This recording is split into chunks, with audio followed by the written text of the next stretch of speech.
I want to give you a little tour of a typical cabin on a Viking Ocean cruise. Now, this is what's known as a deluxe veranda cabin, and it's one of the least expensive cabin categories on Viking ships. And there are some nice little things that Viking has done with these cabins that makes them better than the basic cabins you'll find on most other cruise lines.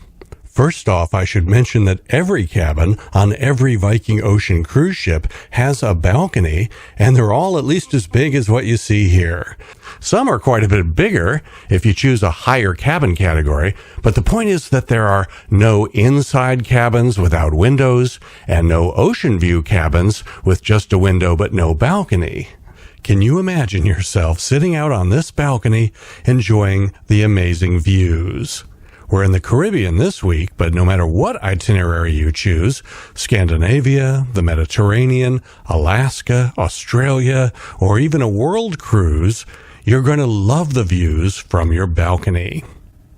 Inside the cabin, I want to show you a couple of really nice things that Viking has done. On both sides of the bed, there are electrical outlets and USB charging ports. So it's easy to charge your cell phone and wake up with it right next to you, or to use a CPAP machine. You'd be really surprised at how many of the other cruise lines still don't bother to put electrical outlets and USB ports on both sides of the bed. At the desk, there are multiple electrical outlets and 5 USB charging ports. I've never seen that on any other cruise line. Oh, and I want my friend Emma to see my desktop background on my laptop this week. It's the Viking Sea with Emma there in the foreground. And there's Wi-Fi throughout the ship. You can use it on all of the electronic devices you've brought with you, and all at the same time if you want. No need to log out of one device before you log in with another. You can stay connected for the entire cruise on multiple devices at no additional charge at all. It's all included in your cruise fare. And the internet works really well. I uploaded big HD videos to YouTube from the ship with no problem. Now, there were times that the internet service wasn't as fast as it was at other times, but it mostly worked really well. I also want to show you how Viking has come up with one of the best bathrooms I've ever seen on a cruise ship in a fairly low stateroom category like this. Remember, I'm not in some expensive suite here. What I'm about to show you is true on even the least expensive cabin on a Viking Ocean ship. To appreciate how great the bathroom on a Viking Ocean cruise is, we have to start down on the floor of the bathroom. It's got radiant heating built into it, so when you step on it with bare feet in the middle of the night, it's not cold, it's warm. And if you touch the mirror, you realize it's heated too. Why would you want a heated mirror? Because it will not fog up no matter how long of a shower you take. Speaking of the shower, I've been in some teeny tiny cruise ship showers before. This is not one of them. It's quite roomy and modern, considering that this is just a basic cabin, not a suite. And the shelf is nice for storing shampoo and conditioner, or for the ladies to prop up a leg for shaving. We'll come back out here to the bedroom area and show you the storage. They didn't cheap out and try to save money in building these cabins. The drawers have soft close mechanisms, and the closet has a light inside of it.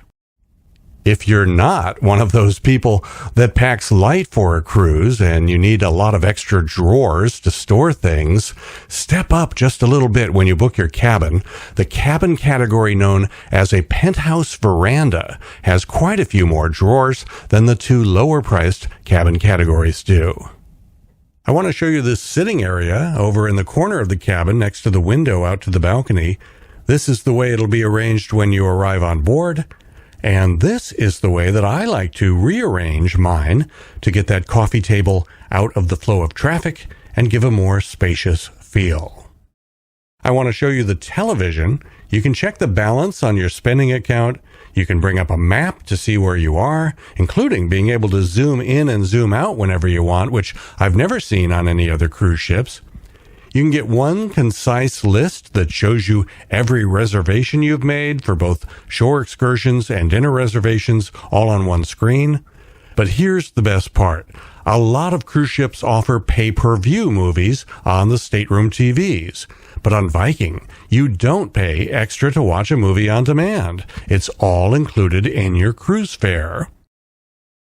One thing I should warn you about is that they don't get the big American broadcast networks like NBC, CBS, ABC, and Fox, so set your DVR at home to record your favorite TV shows while you're away. For news, I was a little surprised to see that they did not have CNN, but they did have MSNBC, CNBC, and Fox News. There's a thoughtful design to the desk in the staterooms. You just flip up the desktop to reveal a mirror, which is perfect for doing your makeup. And there's some nice storage below the mirror for jewelry or any other little items that you might have. Under the desk, there's a refrigerator, and Viking is not out to nickel and dime you, so help yourself to any of those things in the fridge at no additional charge. In all but the lowest cabin category, they are refilled daily. If you've ever sailed with Carnival, you know how the swinging balcony doors tend to slam shut quite loudly. Viking was smart to use sliding doors on all of their balconies. They close softly and quietly. Finally, before I wrap this thing up, let me show you one of my little cruise tricks. I bring an indoor-outdoor thermometer with me and attach it to the wall with a 3M command strip near the controls for the air conditioner. And I attach the wireless outdoor sensor out on my balcony up high where it won't get any direct sunlight. This way, it's easy to see both the temperature of the stateroom and the temperature outside. I'm Jim Zim. If you want to book a cruise on Viking, it's very helpful to have a travel agent doing the work for you. If you don't already have a good travel agent, use mine, Caitlin Gallagher of Ambrin Travel. She's really easy to communicate with, she'll take very good care of you, and she'll watch out for you and keep you from making any mistakes. Her fees are paid by the cruise line, so visit her website and put her to work for you at their expense.